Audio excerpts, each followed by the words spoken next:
Olá pessoas, tudo bem com vocês? Vamos conversar um pouquinho sobre Theodor Adorno. Esse pensador é fundamental para a gente entender a análise social crítica, especialmente a partir do contexto da Segunda Guerra Mundial. Theodor Adorno é um pensador ligado ao Instituto para a Pesquisa Social da Universidade de Frankfurt. Ele e diversos outros pesquisadores trabalhavam nessa faculdade, nessa universidade, e ao longo do tempo o trabalho desses pensadores acabou ganhando o nome de Escola de Frankfurt, né? Na verdade, quando a gente fala escola, aqui a gente está falando de uma escola de pensamento de Frankfurt. E o que une esses pensadores, a gente vai estudar o Walter Benjamin relacionado a essa escola também, falamos do Habermas também ao longo do nosso curso. Essa escola de pensamento vai ter como base esses dois seguintes pontos. A crítica ao pensamento crítico tradicional, ao marxismo ortodoxo, digamos assim, que já mostra uma certa dificuldade em explicar os rumos da história ao longo do século XX. Parece insuficiente para explicar algumas coisas que esses autores já estão vivendo, já estão testemunhando. E outro ponto fundamental do pensamento da Escola de Frankfurt é a crítica ao próprio processo do iluminismo, ao próprio percurso histórico dado que eles estão vivendo e que nós vivemos até hoje. Gente, a obra sobre a qual a gente vai falar se chama A Dialética do Esclarecimento. Ela foi escrita pelo Adorno e pelo Horkheimer e foi publicada pela primeira vez em 1944. Nessa época, tanto o Adorno quanto o Horkheimer já estavam nos Estados Unidos, porque eles tiveram que fugir da Alemanha nazista, né? Eles passaram em Bruxelas, vão para Nova York e depois para a costa oeste dos Estados Unidos. Tá?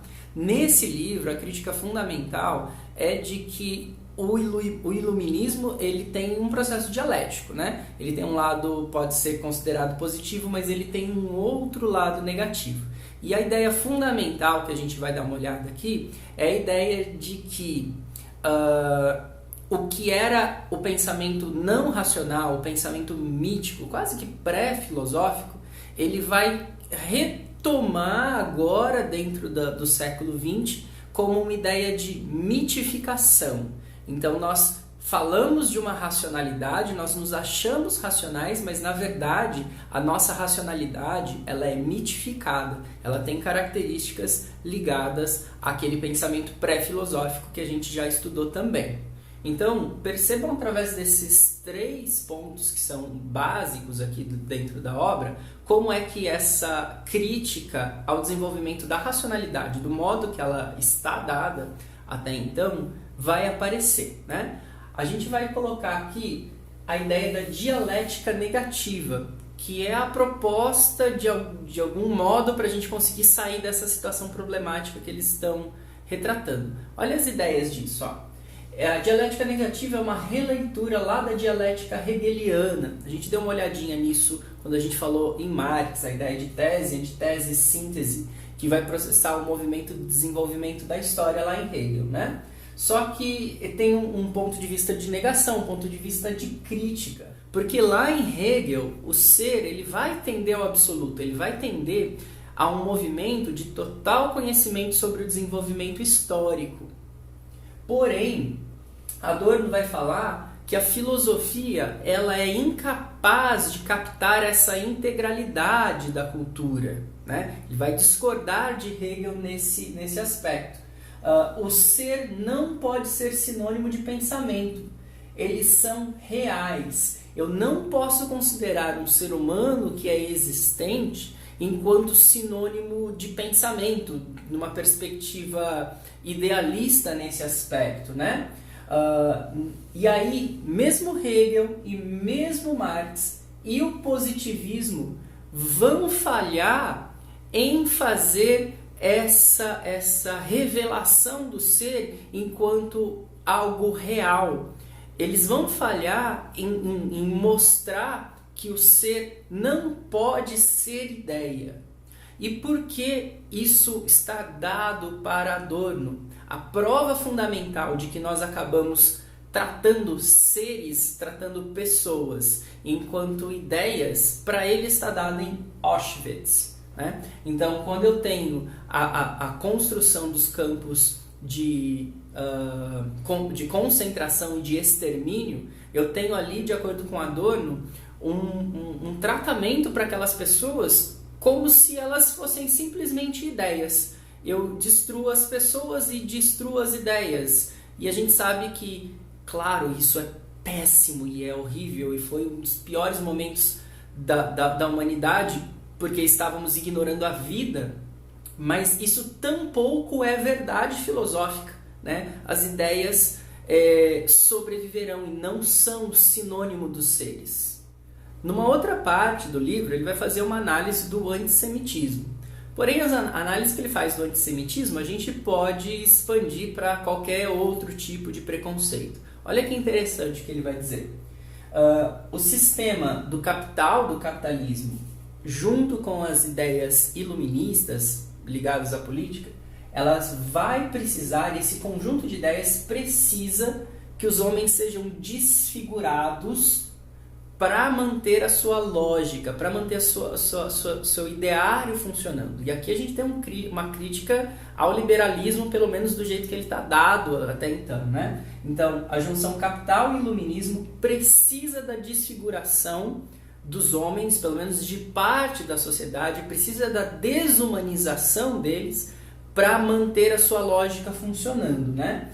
Esse estado é o estado que ele coloca como verdadeiro, que seria o estado presente do desenvolvimento social à época, talvez até hoje, que ele chama estado de barbárie. Nós não chegamos nas luzes, nós fomos guiados a esse processo pela razão, mas essa razão levou à barbárie, né?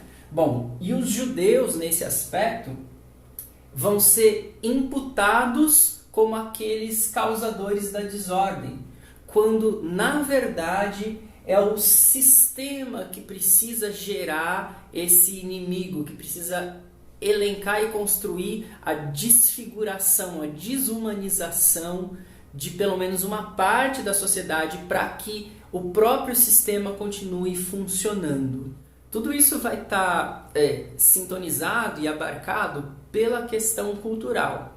É nessa obra a primeira vez que aparece o termo indústria cultural em substituição ao termo cultura de massas. Quando a gente fala cultura de massas, dá a impressão que a cultura, já aqui do século XX, ela é algo orgânico, produzido pelo povo, então, que é captado e, enfim, e aí isso vai ser disseminado, vai ser reproduzido, né? Aqui aparece a ideia, que a gente sabe verdadeira, de que a cultura popular ela não vai ser oriunda do povo, mas ela vai ser dada ao povo, ela vai ser oferecida ao povo, né, que vai aceitá-la passivamente, né?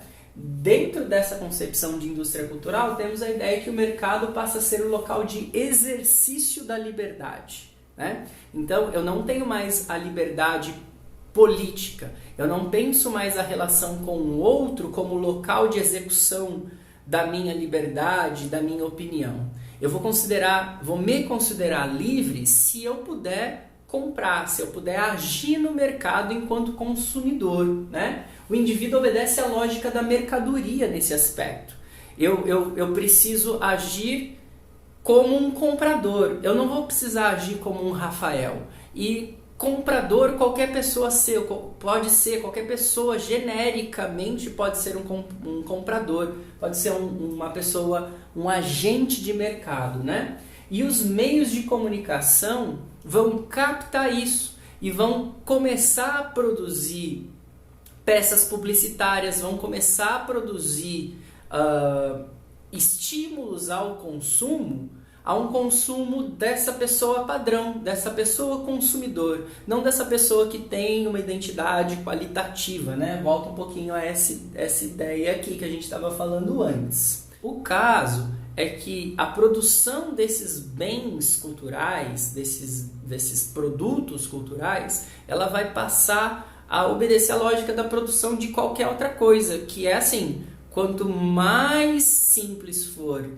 e maior a quantidade de produção, mais o dono dessa produção vai ganhar. Então essa lógica que se aplicar, sei lá, uma caneta, vai começar a ser aplicado a produtos culturais mesmos, a livros, a música e enfim, a tudo que a sociedade pode produzir culturalmente. E os próprios produtos vão receber uma carga simbólica nesse aspecto, né? Para que eles possam ser cada vez mais consumidos de maneira rápida e objetiva, sem muita subjetivação, sem nenhuma especificação.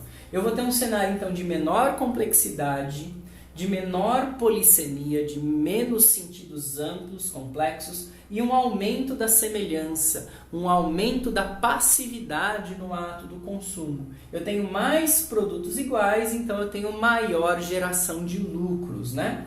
A indústria cultural, nesse aspecto, vai ajustar a dominação do homem pela técnica, no sentido de que um homem crítico ele vai fazer a denúncia da técnica como algo que está justificando a distribuição desigual. Então eu preciso de um homem acrítico, um homem que apenas consome os produtos culturais sem pensar sobre eles, consome de maneira objetiva para manter esse estado de coisas. Essa manutenção do estado de coisas significa a ausência da suprassunção. O que é a suprassunção? É justamente a consciência desse problema. Nós não visualizaremos isso acontecendo e não vamos então lutar contra isso, né? Passamos então a viver num sistema político de pseudo-individualidade. O que significa isso? Eu acho que eu escolho, quando na verdade eu estou sendo escolhido para ouvir determinada música, para comprar determinado produto, para tomar determinada escolha, que eu acho que é minha, mas na verdade não é, né? E esse estado de coisas da pseudo-individualidade é o que vai gerar um consentimento social, vai gerar um tudo bem em cada um de nós, para que nós continuemos a aceitar uma sociedade que é hostil. O que ele quer dizer com uma sociedade que é hostil? É uma sociedade que poderia, que tem recurso, inclusive tecnológico, para promover a distribuição igualitária, para promover justiça social, e, no entanto, se nega a fazer isso e nós falamos que está tudo bem. Ok, pessoas? Muito obrigado pelo tempo, muito obrigado pela atenção. Até mais.